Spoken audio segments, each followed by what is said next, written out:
मेरा ये मानना है, लोकतंत्र में विरोध और अराजकता दोनों अलग अलग शब्द हैं।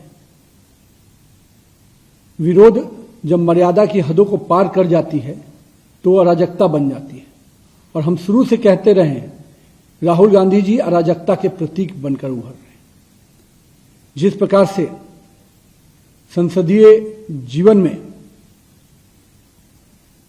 हमारे कुछ ऐसे पद होते हैं जो केवल पार्टी विशेष के नहीं होते। प्रधानमंत्री केवल एक पार्टी के नेता नहीं है, 140 करोड़ देशवासियों के चुने हुए जनप्रतिनिधि हैं, जिसको पूरे देश की जनता अपने आस्था और विश्वास का केंद्र मानती है। और आज उनके आवास पर जाकर जिस प्रकार का व्यवहार और जिस प्रकार का अराजकता फैलाने का प्रयास राहुल गांधी उनकी टीम ने किया है, वह स्पष्ट संकेत देता है कि ये विरोध की राजनीति नहीं, ये अराजकतावादी राजनीति के चायक बनते जा रहे हैं। मुझे इस बात को कि जब वहां पर राहुल गांधी जी के साथ मल्लिकार्जुन जैसे वरिष्ठ नेता रहे, राहुल गांधी तो हम मान सकते हैं कि अराजकता के विषय को लेकर, पर उनके जैसा वरिष्ठ नेता भी माननीय प्रधानमंत्री के आवास के पास इस प्रकार के प्रदर्शन नहीं होते हैं। उसकी उन इलाकों की अपनी स्पेशल सुरक्षा की दृष्टि से, व्यवस्था की दृष्टि से एक परंपरा रही है, लेकिन उन परंपराओं को भी नेता प्रतिपक्ष और प्रतिपक्ष विपक्ष के नेता नहीं समझ पा रहे हैं। मेरा यह मानना है कि आज की जो घटना है निश्चित रूप से दुर्भाग्यपूर्ण है। भारत के राजनीतिक इतिहास का एक काला दिन है कि अभी तक हम लोगों ने भी लंबे समय विपक्ष में काम किया है। हम लोगों ने कभी भी इस प्रकार की मर्यादाओं को तोड़ने का काम नहीं किया। हम मानते हैं जिन मुद्दों को लेकर छात्र हमारे लोग विषय रख रहे हैं, सरकार उस पर चर्चा करना चाहती है।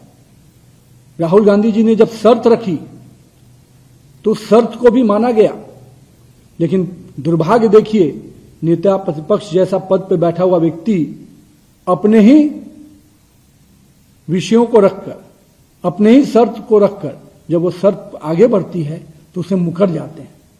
किससे आदमी बात करेगा? ऐसा नेता प्रतिपक्ष जो अपने ही शर्तों से मुकर जाए, उनके बाद शर्त रखने के बाद भी, तो कहीं ना कहीं मुझे लगता है उनकी अपरिपक्वता स्पष्ट रूप से झलकती है।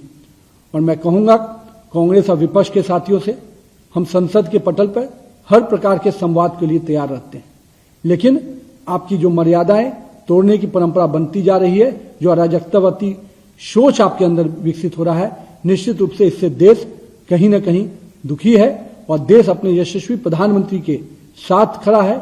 देश का युवा जो निश्चित रूप से इस देश के विकास के लिए काम कर रहा है, जो आज का जेन जी पूरी तरह से सकारात्मक रूप से इस देश के विकास के लिए आगे बढ़कर देखता है, उसको के नायक माननीय प्रधानमंत्री के साथ इस प्रकार के उनके आवास के बाहर इस प्रकार का जो खेल खेला गया है, निश्चित रूप से दुर्भाग्यपूर्ण है।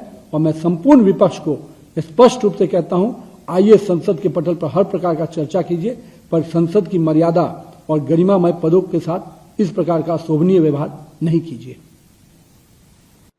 नितिन नवीन, राष्ट्रीय अध्यक्ष भारतीय जनता पार्टी के, आप उन्हें सुन रहे थे। राहुल गांधी के इस विरोध प्रदर्शन को अराजकता वो करार दे रहे हैं। उन्होंने कहा कि राहुल गांधी ने शर्तें नहीं मानी, पहले वो कुछ और बोलते हैं और बाद में अपने ही वायदे से वो पूरी तरह से पलट गए। देश का युवा आज भी प्रधानमंत्री नरेंद्र मोदी के साथ है।